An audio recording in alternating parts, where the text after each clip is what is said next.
వస్తే ఏంటట అంత గొప్ప? గొప్పే. దుర్గమ్మ గొప్ప, దుర్గమ్మ కొడుకు గొప్పే. పద్మావతి అతని పెళ్ళామవడం ఇంకా గొప్ప. ఎంతైనా పద్మావతి అదృష్టవంతురాలే.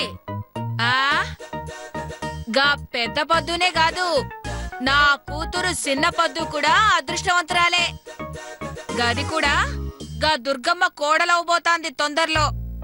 ఏంది? చిన్న పద్దు కూడా దుర్గమ్మ కోడలవుతోందా? కొడుకులందరికీ పెళ్ళైపోయిందిగా, ఇంకే కొడుకిచ్చి పెళ్లి చేస్తుంది? కోడల్ని చేసుకుంటుంది.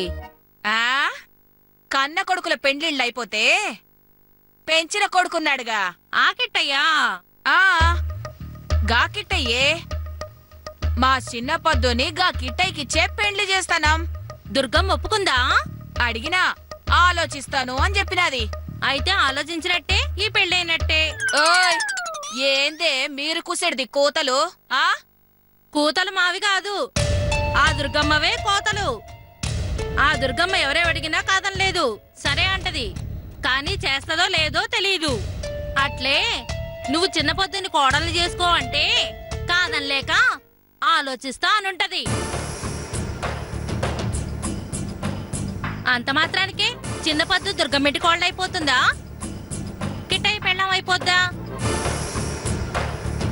డబ్బు కొట్టుకోమాక, తర్వాత పరువు పోద్ది. ఎవరి పిచ్చి వాళ్ళకి ఆనందం. పదవే.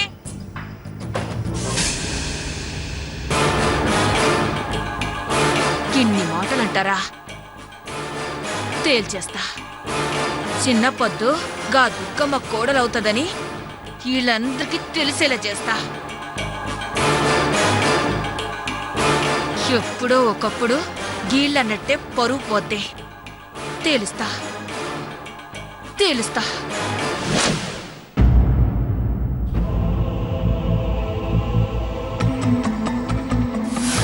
నువ్వే నన్ను మోసం చేశావు.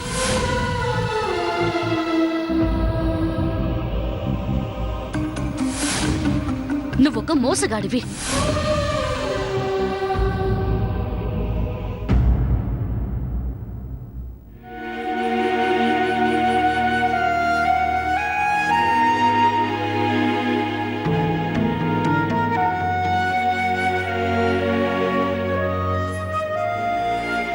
సీనయ్య,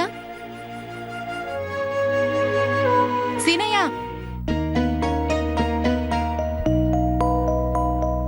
వదినా చెప్పండి. ఏం లేదు సీనయ్య, నీకేమైనా పనులున్నాయా? ఏం లే వదినా. గుడికెళ్తున్నారా? అవును సీనయ్య, కాస్త నువ్వు తీసుకెళ్తావా? అన్నయ్య లేడా వదినా? మీ అన్నయ్య సంగతి నీకు తెలీదా? ఎప్పుడూ పని పని పని. ఆ మాటకొస్తే మాకు పెళ్ళయ్యాక ఒక్క ఏడాదే సీనయ్య.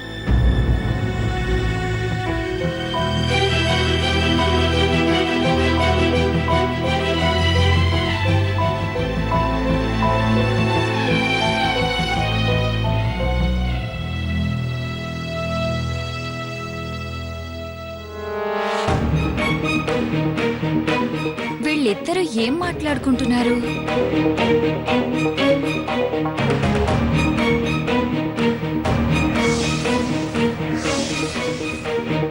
నేనెక్కడికి తీసుకెళ్ళమంటే అక్కడికి తీసుకెళ్లేవారు. ఆ తర్వాత పక్క వీధిలోకి తీసుకెళ్లమన్నా ఖాళీ లేదంటున్నారు.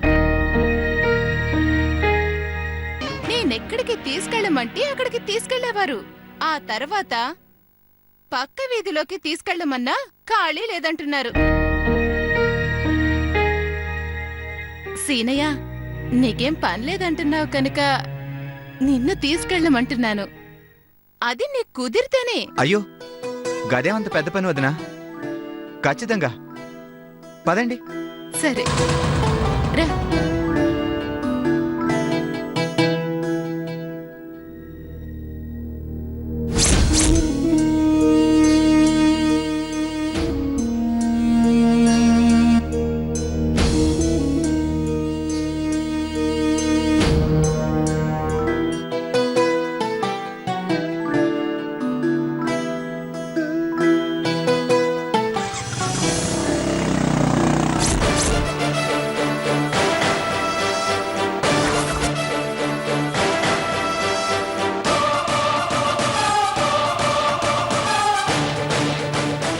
ఎక్కడికి వెళ్తున్నారు?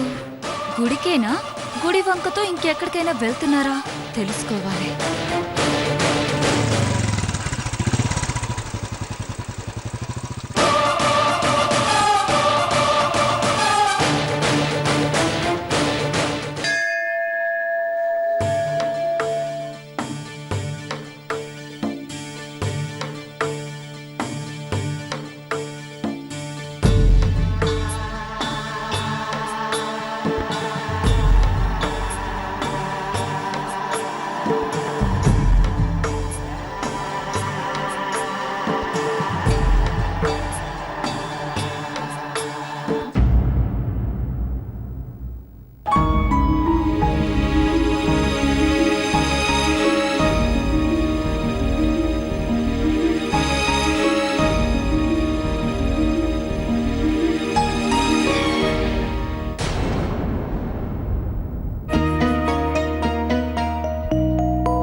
మనసే అర్థం కాని దానికి మాటలేం అర్థం అవుతాయి.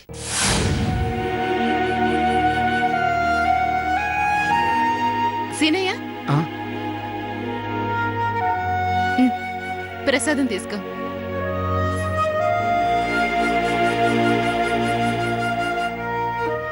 గుడెలా ఉంది సీనయ్య? గుడి ఎలా ఉంటుంది వదినా? చాలా పవిత్రంగా ఉంది. అది సరే, ఇక్కడి వాతావరణం ఎలా ఉంది? గుడి చిన్నదే అయినా చాలా ప్రశాంతంగా ఉంది. ఈ ప్రశాంతత కోసమే సీనయ్య నిన్నిక్కడికి తీసుకొచ్చింది.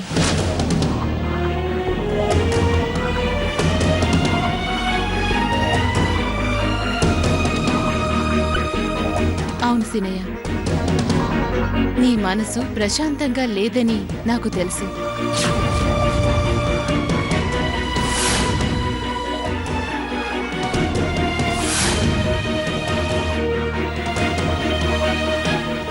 నిన్న రాత్రి జరిగిన దాని గురించే నా వదినా?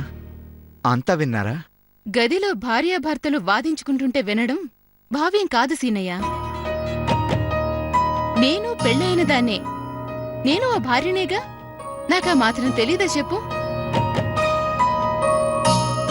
మీ ఇద్దరి మధ్య దూరం పెరిగిపోతుంది సీనయ్య. అదంత మంచిది కాదు. ఈ మధ్య పెళ్ళయింది మీకు. మీ ఇద్దరి మధ్య దూరం ఎందుకొచ్చిందో, ఎందుకు దూరం అవుతున్నారో నాకు తెలీదు. కానీ అదంతా మంచిది కాదని మాత్రం నాకు తెలుసు. సీనయ్య, వదినంటే తల్లి తర్వాత తల్లితో సమానం. అందుకే ఓ తల్లిలాగా చెప్తున్నాను, నువ్వే సర్దుకుపోవాలి.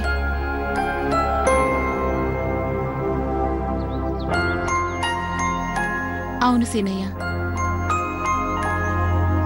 మా ఆడవాళ్ళం చాలా సున్నితం. మేమే కాదు, మా మనసులు కూడా సున్నితమే. కనుక మీ మగవాళ్లే సర్దుకుపోవాలి. పద్మావతి విషయంలో కూడా అంతే.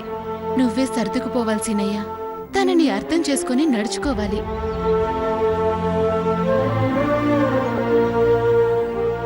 నేను అర్థం చేసుకున్నా కూడా పద్మావతి నన్ను అర్థం చేసుకునే చోటు నుంచి చాలా దూరం వెళ్ళిపోయింది వదినా.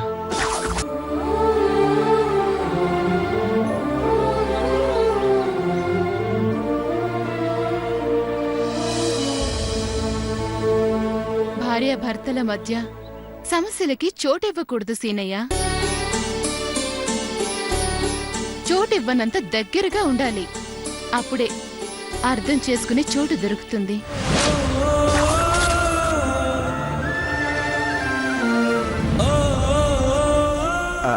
అంటే మేము మీరెలా ఉన్నారో నేనసలు అడగను అన్నాను కదా. కానీ మీ మధ్య దూరం తగ్గాలి, లేదంటే మీ కాపురం బావుండదు. అసలు ఇప్పుడే కొత్తగా పెళ్ళైన జంట అంటే ఎలా ఉండాలి? ఇలాగేనా సీనయ్య?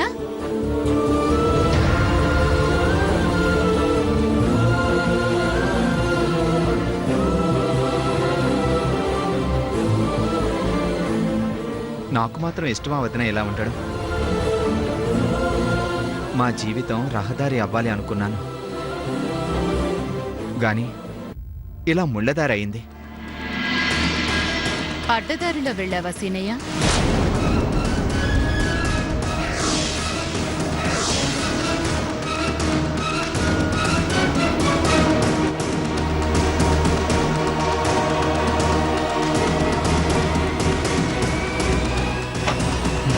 గదే వస్తే ఇలా ఎందుకుంటుంది మా జీవితం? జీవితం అంటే ఒక్కోసారి అడ్డదారిలో కూడా వెళ్లాల్సి వస్తుంది సీనయ్య.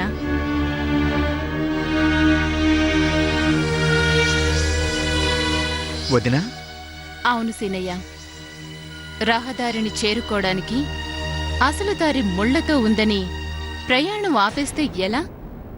అడ్డదారిలో వెళ్లి ఆ ముళ్ల బాటని దాటుకొని రహదారి చేరుకుంటే ప్రయాణం సులువవుతుంది.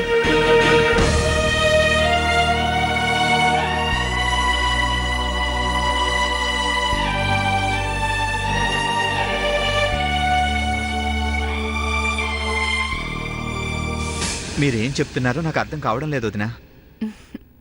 ఇది జీవితం సీనయ్య, అర్థం కాదు. అంతెందుకు, నన్ను మీ అమ్మగారిని తీసుకో. ఆవిడంటే నాకెంత గౌరవం ఉండేది. మధ్యలో నా బుర్రలో ఏ శనీశ్వరుడు దూరాడో కాని అత్తమ్మని శత్రువులా చూశాను. మళ్ళీ ఇప్పుడేమో ఆ శనీశ్వరుడు పోగానే కళ్ళు తెరుచుకొని జ్ఞానోదయం అయినట్టు అత్తమ్మలో మంచితనం మళ్ళీ కనిపిస్తోంది. దానికి కారణం ఏంటంట? అప్పుడు మేమిద్దరమే, ఇప్పుడు మేమిద్దరమే. అప్పుడు మా బుర్రలొకటే, ఇప్పుడు మా బుర్రలొకటే. కాని బుద్ధిలోనే తేడా ఉంది. ఒక్కోసారి జ్ఞానం కూడా అజ్ఞానం అవుతూ ఉంటుంది. దాన్ని అడ్డదారిలో దాటేస్తే మళ్ళీ జ్ఞాన మార్గంలో ముందుకెళ్లొచ్చు.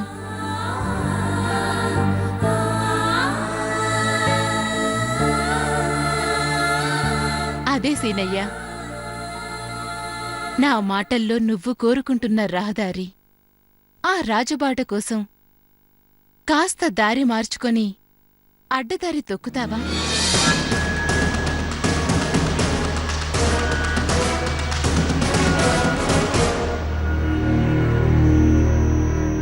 చెప్పండి వదినా, నన్నేం చేయమంటారు? పద్మావతి సుఖంగా ఉండాలంటే నేనేం చేయాలో చెప్పండి వదినా. నేను చెప్తున్నది మీ ఇద్దరి సుఖం కోసం సీనయ్య. నువ్వేంటి తన సుఖం అంటావు? భార్యాభర్తల్లో ఒకరి సుఖం అన్న మాటే లేదు. మంచైనా చెడైనా అది ఇద్దరికీ చెందుతుంది. గాని నేను మాత్రం ఎప్పుడూ పద్మావతి మంచిగుండాలనే కోరుకుంటా వదినా. అలాగైనా మంచిదే.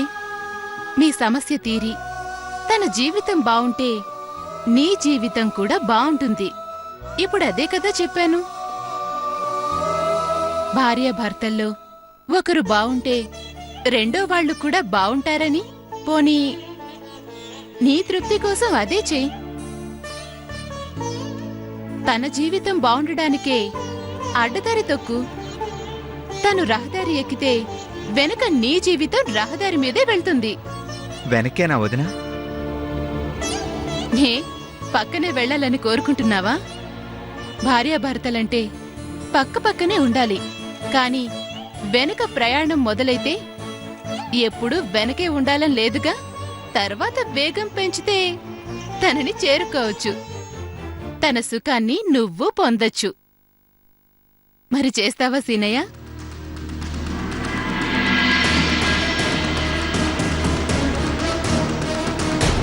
ఏంటి వదినా?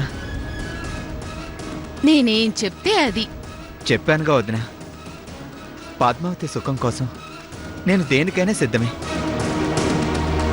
అయితే నాతోరా చెప్తా, పద.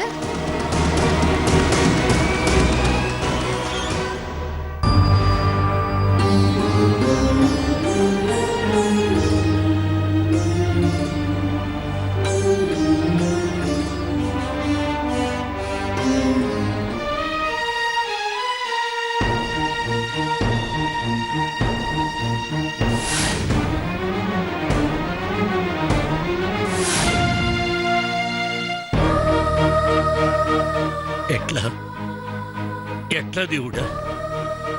దాంపత్య పూజ అంటే అంత ఖర్చు అవుతుందని నాకు తెలియదు. ఏందిరా తమ్ముడు గట్లున్నావేంది? అన్నా, ఏందిరా గిట్లున్నావు? మరి ఏం లేదన్నా. ఏందిరా నా కాడ నీకు మొగమాటమేందిరా కొత్తగా? ఏందిరా గిట్లున్నావు? మరి ఏం లేదన్నా. ఏందిరా నా కాడ నీకు మొగమాటమేందిరా కొత్తగా? ఏం లేదన్నా. కాస్త కాస్త పైసలు అవసరం పడ్డాయి. ఎంత? 10,000 అన్నా. గట్లనేరా, ఇస్తాలే. అదేంటన్నా, ఎందుకురా అని ఒక్క మాట కూడా అడక్కపోతివి? నేనేనాడైనా నిన్న మాట అడిగినానా ఏందిరా? ఇస్తాలే, తీసుకో. అదే అన్నా, అది జర జల్దీగా ఏర్పాటు చేస్తే. గట్లనే ఆ మిల్లు పైసలు వస్తాయిగా. ఓయ్ ఏందయ్యా ఏంది మిల్లు పైసలంటున్నావు? ఈడ మీటింగ్ పెట్టిండ్రేంది? మళ్ళా నీ తమ్ముడికి అప్పులు గిప్పులు ఇస్తున్నావా ఏంది? లేదు మాణిక్యం, పాతప్పే ఇంకా తీర్చలేదు. కొత్త పెట్ల ఇస్తా చెప్పు. గది గట్లుండాలే మాణిక్యం మొగుడంటే. నేను గా దుర్గమ్మ ఇంటికి పోయి మన చిన్న పద్దు పెండ్లి ముచ్చట మాట్లాడొస్తా. ఇప్పుడా? ఏ ఏం లేదు, దాని పెండ్లికంత తొందరెందుకు అని. మొన్ననేగా పెద్ద పద్దు పెండ్లయింది. ఓరి నాయనో, గీ ముచ్చట ఎంతమంది చెప్తుండ్రు? ఏ పెద్ద పద్దు తింటే చిన్న పద్దు తినరాదా? పెద్ద పద్దుకు పెండ్లైతే చిన్న పద్దుకు పెండ్లి కారాదా? దానికి దీనికి ఏం లెక్కలేస్తుండ్రు? ఎవరి తిండి వాళ్ళవే, ఎవరి పెళ్లిళ్ళు ఆళ్లవే. నమస్కారం అమ్మా. నమస్తే. నమస్తే. అగో మాటల్లో పంతులు కూడా వచ్చిండు. మంచిగున్నావా పంతులు? ఎట్లయినా గా దుర్గమ్మ గీ మాణిక్యానికి ఇయ్యపురాలు కావాలే. గది లెక్క. ఒప్పిస్తా, గీ దినం ఎట్టాగైనా గా దుర్గమ్మను ఒప్పిస్తా.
అయ్యయ్యో, ఏంటొదినా ఇలా అయింది? ఇదేదో అపశకునంలా ఉంది.